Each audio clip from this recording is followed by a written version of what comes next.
Hi, I'm Jeremy Merrill with Dell Technologies and part of the Edge business unit. Hi, my name is Jonathan Tang, part of Dell Technologies and also part of the Edge business unit.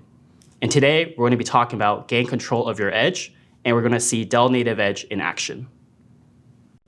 So as we get started, and before we dive into more about NativeEdge itself, let's just talk a little bit about edge computing and the fact that data processing is driving digital transformation out at the edge.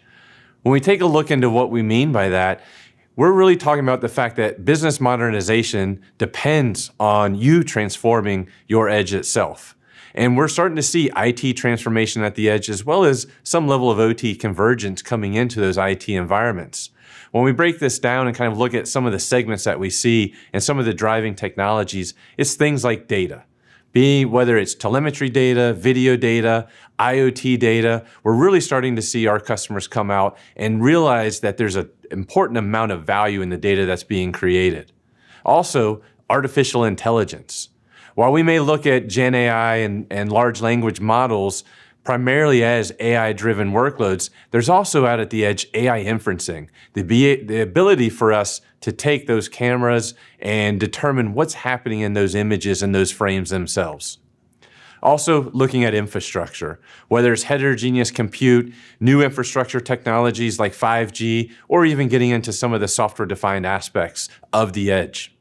And then finally, business processes, security, productivity, customer experience. Customer experience could be your end user customers within your organization or the consumers of something that you're creating. If you're like a retail provider, what your customers experience when they walk into your store and the overall experience that they have. When we look at business modernization, it's going to depend upon you transforming your edge itself. IT transformation at the edge translates into workload transformation at the edge as well. But also when we look at this, we're also starting to see monolithic workloads transition into virtualized and container-based workloads. And what we're doing with NativeEdge is delivering that full stack end-to-end solution. So let's talk a little about NativeEdge and dive into it. First, as you can see here on the slide, we do things like zero-touch onboarding. During the demo that you'll see at the end of this webcast, you'll see Jonathan, my coworker, go in and go from a bare metal system that's just been delivered to your site, power it on, and watch it go through the full secure device onboarding process. Also, looking at things like zero trust security, the ability for us to lock down these devices to make sure that bad actors aren't able to access these devices and bring negative impact into your environment. And then also talking and showing a little about multi-cloud orchestration.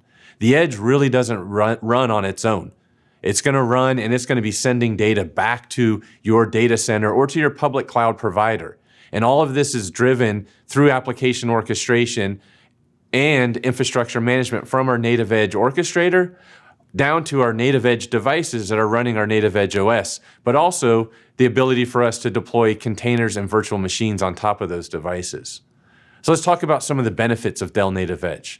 First, we provide the ability for you to have centralized management of a diverse amount of devices. We'll show you some of those devices in just a second, but it's also going to help you deploy those edge AI workloads down to those edge locations. This is going to give you the ability to free up time with automation from your day one to your day two operations. So it's not just about onboarding these devices quickly and efficiently, it's also about keeping these devices up to date, in addition to bringing your applications down to those devices, making sure we can deliver those outcomes to those edge locations to enable your business to run much more effectively. We also give you the ability to choose any application, IoT framework, or OT systems, or multi-cloud systems. So you have the flexibility of working with your preferred ISV, your preferred sensors, IoT devices, but have it all orchestrated and automated from the Dell NativeEdge orchestrator and our blueprint functionality. Finally, through our blueprints or through just some of the NativeEdge orchestrator functionality, you can choose to deploy virtual machines. You can use a blueprint to deploy virtual machines and ISVs and customize those as part of that workflow. Or if you're in more of a modern technology, you can also leverage the blueprints to deploy your container-based applications and workloads to your existing environments. So let's dive a little more into NativeEdge. As you can see here on the slide, it's kind of made up of a couple different components. First, on the left hand of the slide, we have our NativeEdge orchestrator. That's a container-based application that will run on any Kubernetes cluster inside your environment, and it's going to be your management plane or your control plane. That's where you're going to interact with your devices, deploy your applications, keep those devices up to date. You're also going to be able to look at any sort of monitoring and alerting, create users and teams that you need to create. Across the top, we have some ISVs that we've been working with. This isn't a full, complete list. You can look at our website and our Edge partner ecosystem to see the various validated and certified solutions that we have that will run with NativeEdge. This is just a subset. But this subset shows different industries and different verticals and different outcomes, whether it's loss prevention, it's computer vision, it's yield optimization, or digital twin. And all of these applications and solutions can be deployed down to those NativeEdge endpoints at the bottom of the screen through our Blueprint technology. In addition to that, we can also deploy some of these blueprints down to other infrastructure like your existing VMware environments. We mentioned a couple times NativeEdge blueprints, so let's talk a little about what is a blueprint. When we look at a blueprint, it gives us intent-based orchestration. That means we're able to provide, for lack of a better term, a recipe to the system. The system's going to follow that recipe, and it's going to give us our desired outcome.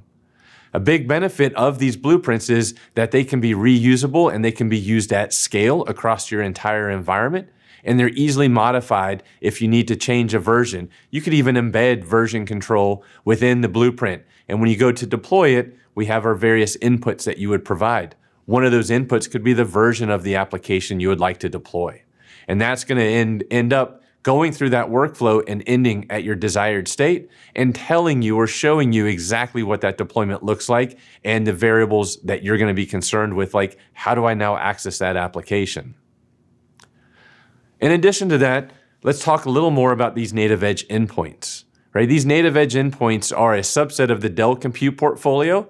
We've recently expanded these edge points to include the Precision platforms as well as some additional PowerEdge platforms into the mix. Now, all of these devices will benefit from our secure device onboarding to make it easy for you to bring these devices online into your ecosystem from those edge locations, and they're all going to run our NativeEdge OS. That NativeEdge OS is a Dell-signed, immutable, and secure OS delivered by Dell, and it's going to be provisioned from the NativeEdge orchestrator as part of that onboarding process. Once these devices have been onboarded, as you'll see as part of the demo, you will then have the capability of running your applications as a virtual machine, as a container, and you can do both on the same device if you need to help with some of that consolidation out at the edge. So as we mentioned at the beginning of the session, one of the big benefits of NativeEdge is the ability for us to deliver a zero trust security and capabilities. As you can see here, we're able to deliver upon the 7 principles or the 7 pillars associated with zero trust security, whether it's user trust, device trust, application trust, or automation and orchestration.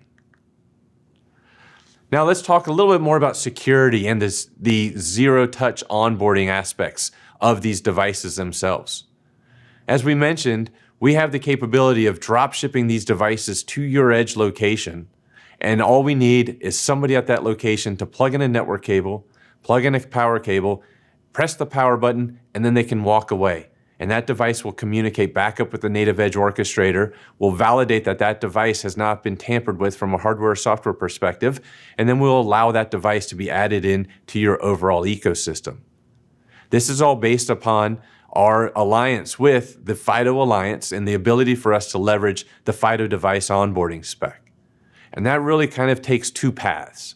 The first path is when you order a NativeEdge device as a NativeEdge device. So when you order that PowerEdge R660 or that XR4000 as a NativeEdge device, that initiates a manufacturing process.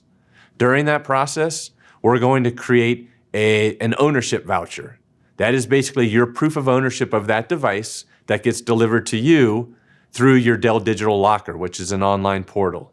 In parallel to that, we're also going to manufacture that device. During that manufacturing process, we're going to embed a cryptographic key on the TPM of that device that corresponds to that voucher. You'll have one voucher for each device, and each device will have a unique key embedded in the TPM of that device. When the device shows up at the edge location, all you need is anybody at that location that's available plug in that network cable, plug in the power cable, press the power button, and walk away. And what will happen during that process is that system will boot up. It will register back to the NativeEdge orchestrator. We'll do our security checks. If everything is valid, we will then allow that device to be onboarded, and we will provision it with that NativeEdge OS. You will see all of this in action as part of that demo that Jonathan will be performing. So as we start to wrap up some of the presentation before we go into the live demo, just as a recap, with NativeEdge, we're able to securely scale your AI-enabled edge to power any edge use case that's out there. We're able to simplify your edge operations. These blueprints and these devices are optimized for AI at the edge. We can even include GPUs into these devices and pass them through to those applications. And then we can also protect your edge estate through our zero trust capabilities and principles. So as we wrap up the presentation, you can see now your new reimagined experience with Dell NativeEdge, starting with the edge and AI applications in our catalog, the ability for you to choose ISV off-the-shelf applications that we have blueprints for, or create your own for your own ISV or your own homegrown applications. You can also have the capability of automatically delivering those applications across devices and locations regardless of where they reside, whether it's out at the edge, our integration into those multi-cloud environments, whether it's an on-premises private cloud or your public cloud.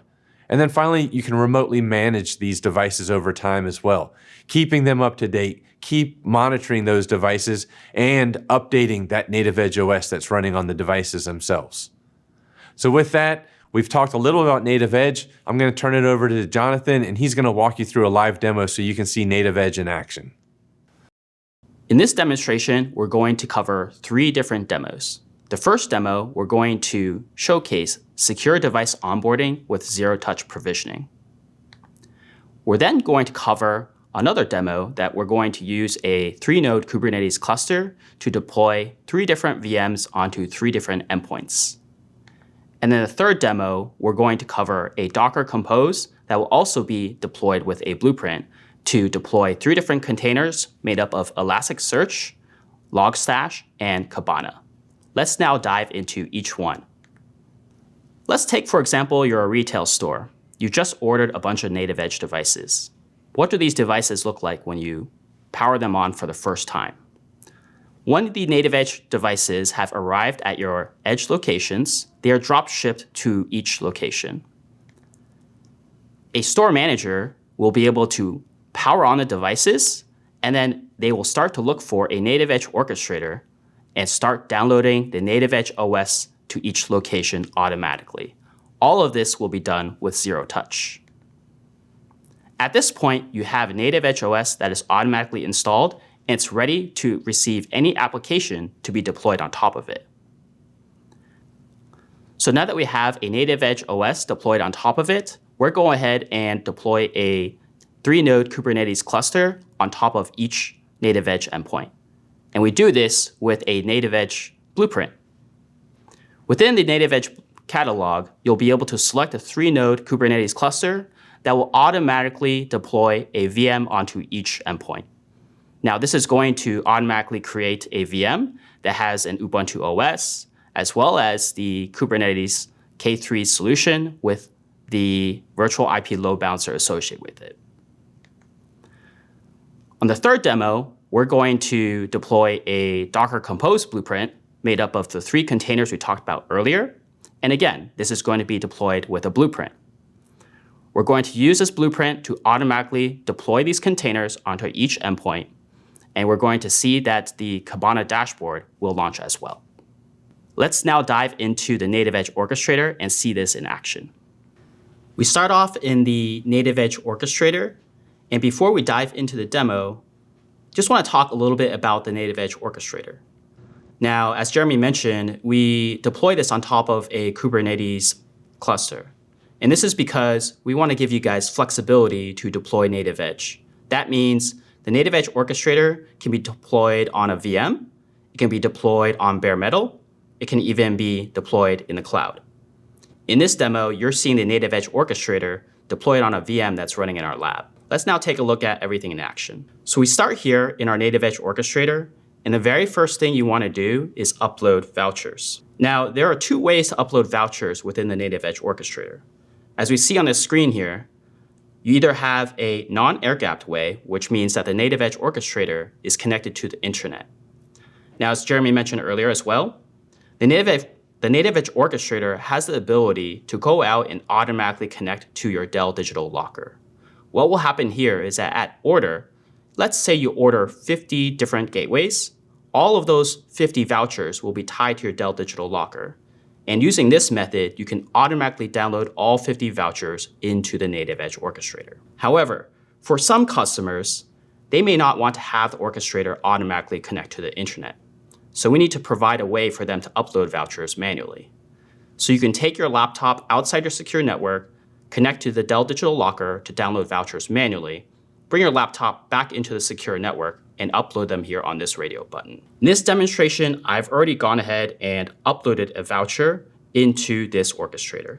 And we can see that here on the settings entitlement page. Furthermore, if you go over to the endpoints page, you can see another device that has a state processing. This means that this device has not been powered on yet. Let's now go ahead and power on the device. At first power on, when the device is first booting up, it's going to start looking for a DNS address associated with your orchestrator. Now, this could be many different orchestrators within your network. You could have one orchestrator or 20 orchestrators. It's searching for the orchestrator through DNS, and as soon as it finds a orchestrator with its matching corresponding ownership voucher, it's going to be able to automatically connect to it. If the device had been tampered with, we're going to know that this is a bad device. So we're never going to add you into our orchestrator. However, if it is a trusted device, we're going to start the FIDO device onboarding specification to bring this device into our ecosystem. What that means is that the NativeEdge OS will automatically download into this endpoint. Let's take a look at one of these devices that has already been onboarded. So you can see here on the screen that we have a couple information here on the Generals tab. We can get information such as the IP address. We can also get information such as the MAC address associated with this endpoint. We can also see here on the Virtual Machines tab that we have a virtual machine running. And we'll see later on this demonstration where we deploy the 3-node Kubernetes cluster, how do we get virtual machines deployed onto this endpoint. We'll also see here on the Containers tab that we have 3 containers running. We'll see later in this demonstration as well, how do we deploy these containers onto another endpoint. On the metrics page, you can see here that we can dive into various details about this endpoint.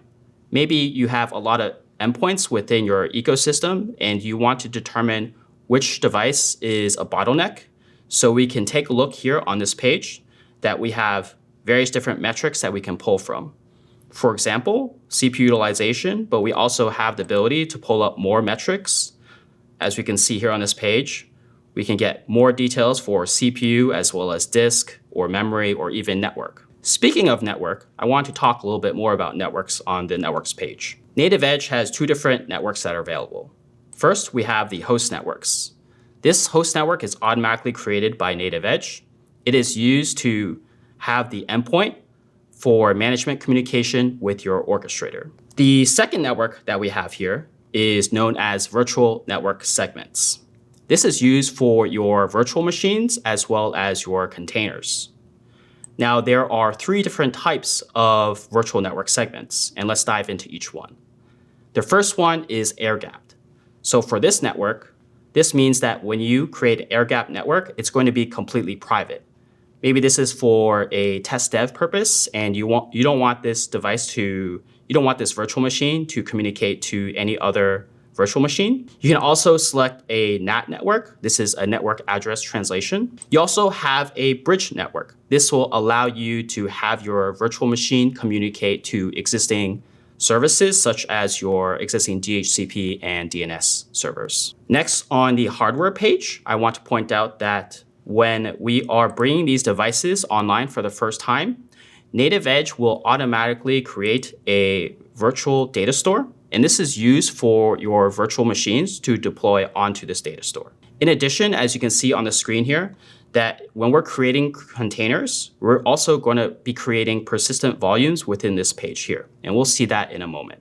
And then lastly, in this section, we have logs for troubleshooting purposes. Now that we've reviewed this particular endpoint, let's now move on to our second demo, which we will deploy a 3-node Kubernetes cluster. We're going to navigate over to the catalog page, where we can see here that there are various different ISVs to pick from. In this particular demo, we're going to select the K3's 3-node for NativeEdge endpoint, and we're going to select the deployment wizard. We're going to give it a name here. Let's call it K3 3-node demo. And we're also going to select a artifact configuration secret name. Now, this artifact configuration name contains all the necessary information for you to go out to communicate to a web server to pull down information such as your Ubuntu guest OS, your K3's packaging, your Longhorn, your additional scripts, perhaps. We also need to give a SSH private key and public key.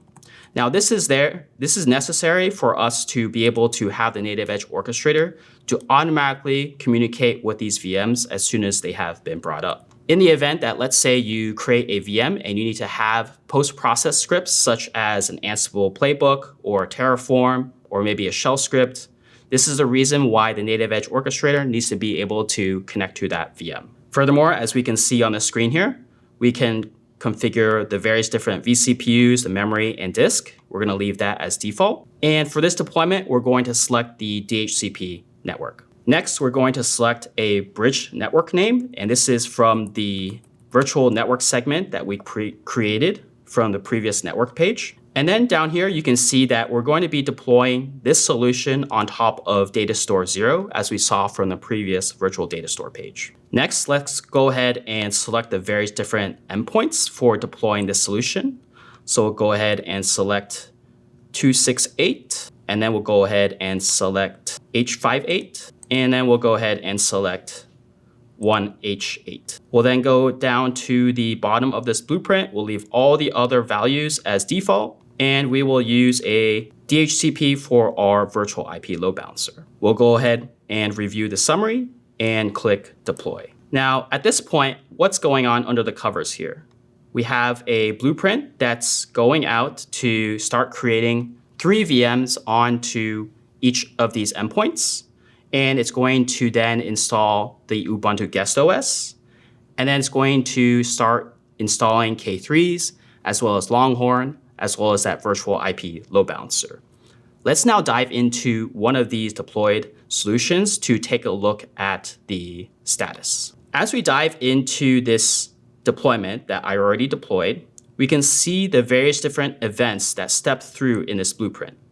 Starting from the top, we can see that it first had to verify the different endpoints that we're deploying to. It then had to go ahead and configure a network configuration through NetPlan. And then we started to go out and download the Ubuntu guest OS from our web server, as well as K3s and Longhorn. And then we started to create our VMs. And we can see that here from the VM NativeEdge. After the VMs are created, we then have the NativeEdge orchestrator automatically SSH into each of those VMs to install any sort of day 2 operation.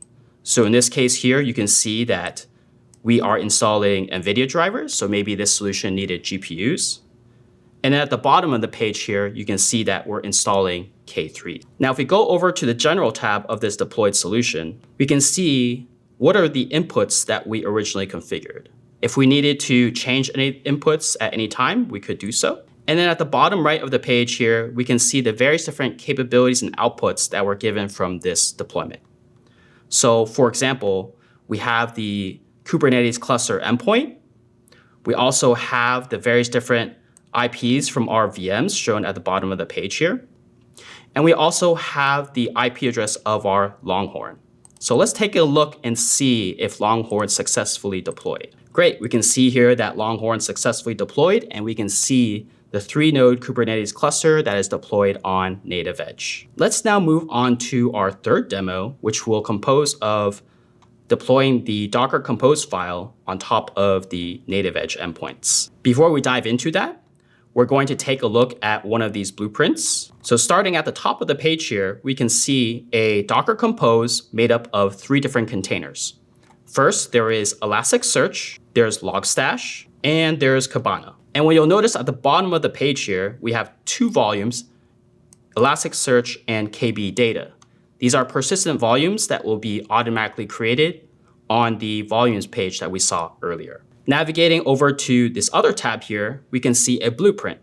This blueprint is calling this Docker Compose file that we just saw. At the top of this blueprint, there are various different inputs that are available. For example, we have a name. We can also give a container name. So for example, in this section, we can give a default Logstash container name. And this is for using when we're deploying the blueprint. We're going to fill out all of these details on the wizard. Let's now take a look at the deployment wizard. Back in the catalog page, you can see that I have already uploaded a blueprint that's called demo ELK. This is referring to our Elasticsearch, Logstash, and Kibana blueprint. We'll go ahead and select the rocket ship to deploy the container. We'll give it a name called demo 0001. And then you'll see here that we have a couple of defaults for the container names, such as Elasticsearch, Logstash, and Kibana. We're going to leave all of that as default. And we're also going to leave the CPU, memory, and memory reservations as default. Next, on the deployment targets page, we're going to select multiple targets to showcase a scale deployment. And then we'll go ahead and review the summary and click deploy. Now, that'll take a few minutes to deploy, but let's take a look at one of our deployments that have already completed. So we'll navigate over to the endpoints page, where we can take a look at this endpoint that has these containers here. And we can dive into this container such as Elasticsearch, and let's see what's available. On this page, you can see that on the details page, we can get a couple information such as the IP address of the container, as well as the storage size and image name. We also have a console that we can log into. Once we click the connect button, we can run a couple commands like ls or top, pretty responsive. And then we can also go over to the logs page if we want to troubleshoot any of this information as well. And then finally, we want to double check and see if the Kibana dashboard can launch. So let's go back over to our Docker Compose file and just verify the port was port 8081. As you can see here in the Docker Compose, we are exposing port 8081. So let's go back over to the NativeEdge orchestrator, and we will grab the IP address of our endpoint, and we will go ahead and launch a new tab with port 8081. And great, we can see that we have successfully launched the Kibana dashboard. This concludes this demonstration. Thanks for watching. Thank you very much for your time today and participating in this session. Thank you. For more information, visit dell.com/nativeedge.